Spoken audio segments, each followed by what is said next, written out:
put these here. Oh, we can put yours there. One is fine. Is that okay? One over there. No, I'm sorry. We're trying to keep this clear. Yeah, we can't. Can you just... Which one's yours? This one? No, I think that's mine. That's yours. Okay. This is yours? Testing, testing. That's true. I didn't know that you guys have done this new thing. Next time I'll bring it. Sorry, if you guys can help us, like, we need it here. You leave them all on one side? Sorry? What outlet are you from? Sorry. I'm independent. I contribute to Drop Site and Middle East Art. No, you're good. No worries. Appreciate it. Make a little line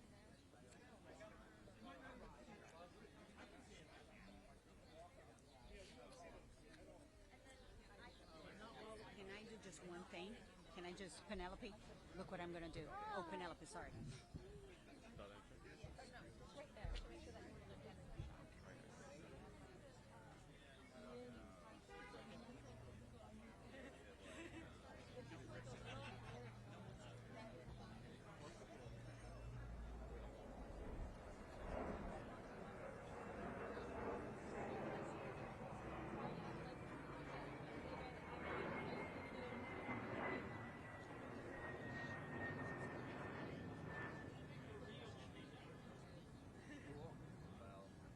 Outside.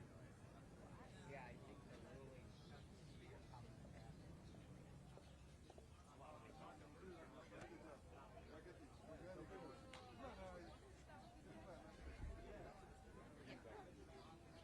more than one of you guys scooted on the side too.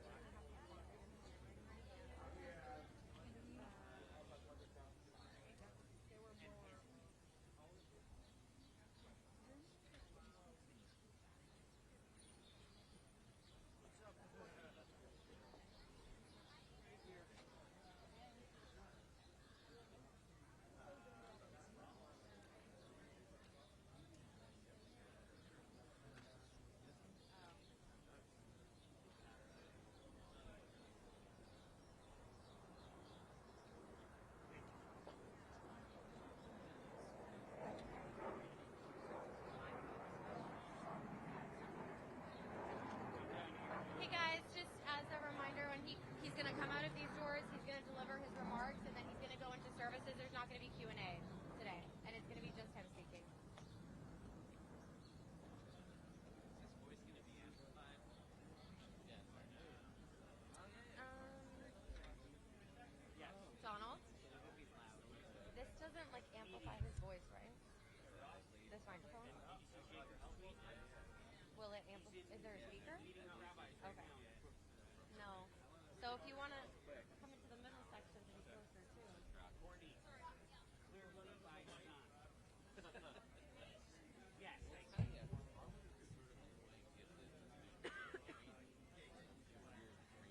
Want me to send it to you?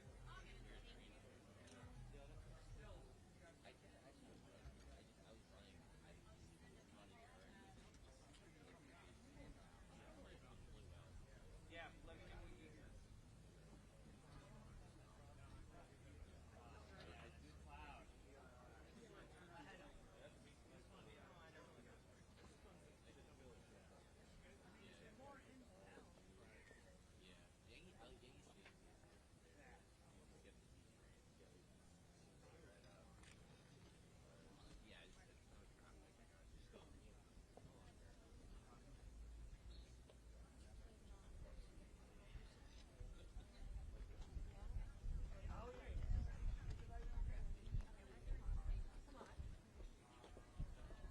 This keeps getting bigger and bigger.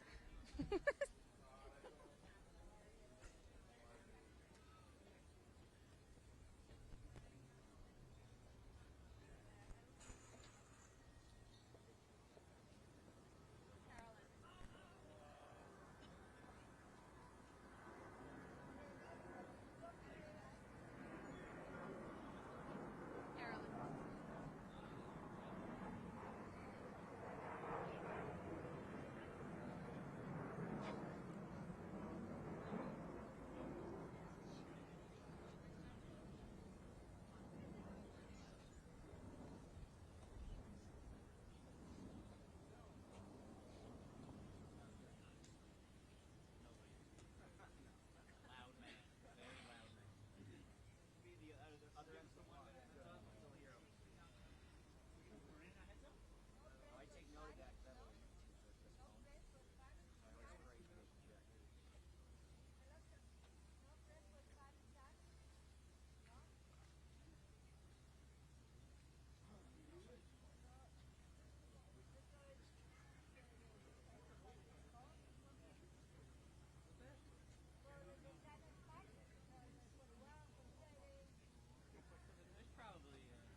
2 minutes?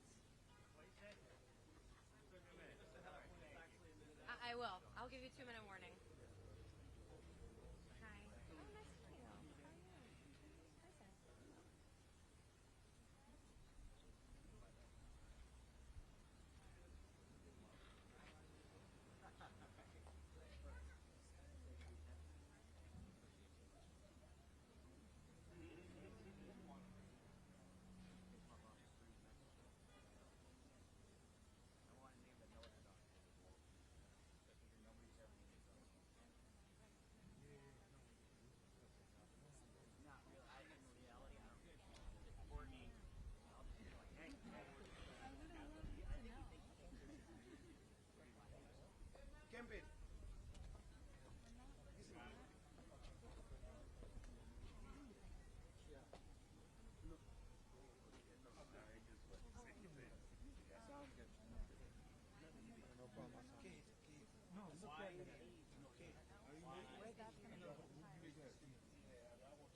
You can go up.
Sorry, guys. I don't have the best information.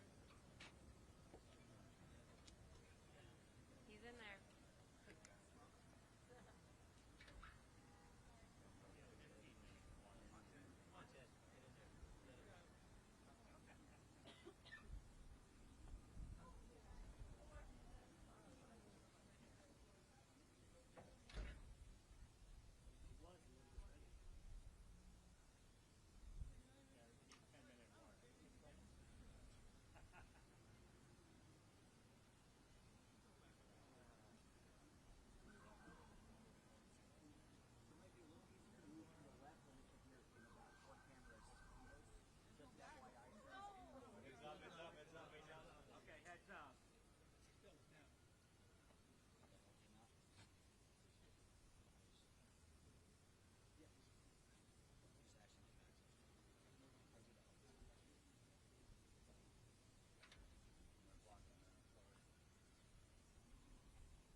Six years ago, shortly after I'd announced I was running for state assembly,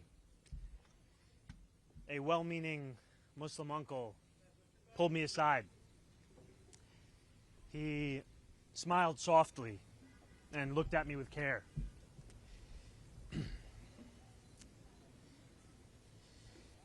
In a quiet voice, he told me I did not have to tell people I was Muslim. His eyes kind, his beard proud, and his face heavy with the implications of the unsaid. I had not learned the lesson that he had been taught time and again. It is the lesson that safety could only be found in the shadows of our city. That it is in those shadows alone where Muslims could embrace their full identities. And that if we were to emerge from those shadows, that it is in those shadows that we must leave our faith. These are lessons that so many Muslim New Yorkers have been taught again and again. And over these last few days, these lessons have become the closing messages of Andrew Cuomo, Curtis Sliwa, and Eric Adams. Yesterday, Andrew Cuomo laughed and agreed when a radio host said that I would cheer another 9/11. Yesterday, Eric Adams said that we can't let our city become Europe. He compared me to violent extremists. And he lied again and again when he said that our movement seeks to burn churches and destroy communities. The day before that, Curtis Sliwa slandered me from the debate stage when he claimed that I support global jihad. And every day, Super PAC ads imply that I am a terrorist or mock the way I eat. Push polls that ask New Yorkers questions like whether they support invented proposals to make halal food mandatory, or political cartoons that represent my candidacy as an airplane hurtling towards the World Trade Center. But I do not want to use this moment to speak to them any further. I want to use this moment to speak to the Muslims of New York City.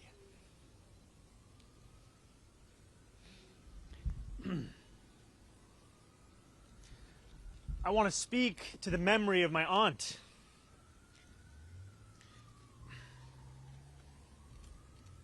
who stopped taking the subway after September 11th because she did not feel safe in her hijab. I want to speak to the Muslim who works for our city, whether they teach in our schools or walk the beat for the NYPD. New Yorkers who all make daily sacrifices for the city they call home, only to see their leaders spit in their face. I want to speak to every child who grows up here, marked as the other, who is randomly selected in a way that never quite feels random, who feels that they carry a stain that can never be cleaned. Growing up in the shadow of 9/11, I have known what it means to live with an undercurrent of suspicion in this city. I will always remember the disdain that I faced, the way that my name could immediately become Muhammad, and how I could return to my city only to be asked in a double-mirrored room at the airport if I had any plan on attacking it. And since I was very young, I've also known that I was spared the worst of it. I was never pressured to be an informant, like a classmate of mine. I've never had the word terrorist spray-painted on my garage as one of my staff had to endure. My mosque has never been set on fire. To be Muslim in New York is to expect indignity. But indignity does not make us distinct. There are many New Yorkers who face it. It is the tolerance of that indignity that does. Since I announced my candidacy for mayor 1 year ago yesterday, I have sought to be the candidate fighting for every single New Yorker, not simply the Muslim candidate. I've carried these indignities with me each moment of this race, doing so all the while as the first major Muslim candidate in the history of our city. I thought that if I could build a campaign of universality, I could define myself as the leader I aspire to be, one representing every New Yorker, no matter their skin color or religion, no matter where they were born. I thought that if I worked hard enough, it would allow me to be that leader. And I thought that if I behaved well enough, or bit my tongue enough in the face of racist, baseless attacks, all while returning back to my central message, it would allow me to be more than just my faith. I was wrong. No amount of redirection is ever enough. In doing this, I have told the wide-eyed young child in Jackson Heights or the first-time voter in Parkchester that they too should remain in the shadows. In many ways, I have become that same uncle who pulled me aside 6 years ago. No more. The dream of every Muslim is simply be treated the same as any other New Yorker. And yet for too long, we have been told to ask for less than that and to be satisfied with whatever little we receive. No more. For as long as we have lived, we have known that no matter what anyone says, there are still certain forms of hate that are acceptable in this city. Islamophobia is not seen as inexcusable. One can incite violence against our mosques and know that condemnation will never come. Elected officials in this city can sell T-shirts calling for my deportation without any fear of accountability. The consequences amidst this inaction are stark. More than 1 million Muslims in this city existing all while being made to feel as if we are guests in our own home. No more. We stand on the precipice of an election, but that is not what today is about. We know that in less than 2 weeks we will say goodbye to a disgraced former governor and our current indicted mayor. The bigger question is whether we are willing to say goodbye to something much larger than either of these two men. It is whether we are willing to say goodbye to anti-Muslim sentiment that has grown so endemic in our city that when we hear it, we know not whether the words were spoken by a Republican or a Democrat. We know only that it was spoken in the language of politics of this city. In an era of ever-diminishing bipartisanship, it seems that Islamophobia has emerged as one of the few areas of agreement. And while I appreciate all who have rushed to my defense over these past few days, I think of those Muslims in this city who do not have the luxury of being the Democratic nominee, who do not have the luxury of being deemed worthy of solidarity. While my opponents in this race have brought hatred to the forefront, this is just a glimpse of what so many have to endure every day across this city. And while it would be easy for us to say that this is not who we are as a city, we know the truth. This is who we have allowed ourselves to become. And a question lies before each of us. Will we continue to accept a narrow definition of what it means to be a New Yorker that makes smaller every day the number of those guaranteed a life of dignity? Will we remain in the shadows, or will we together step into the light? There are 12 days remaining until Election Day. I will be a Muslim man in New York City each of those 12 days and every day that follows after that. I will not change who I am, how I eat, or the faith that I am proud to call my own. But there is one thing that I will change. I will no longer look for myself in the shadows. I will find myself in the light. Thank you very much.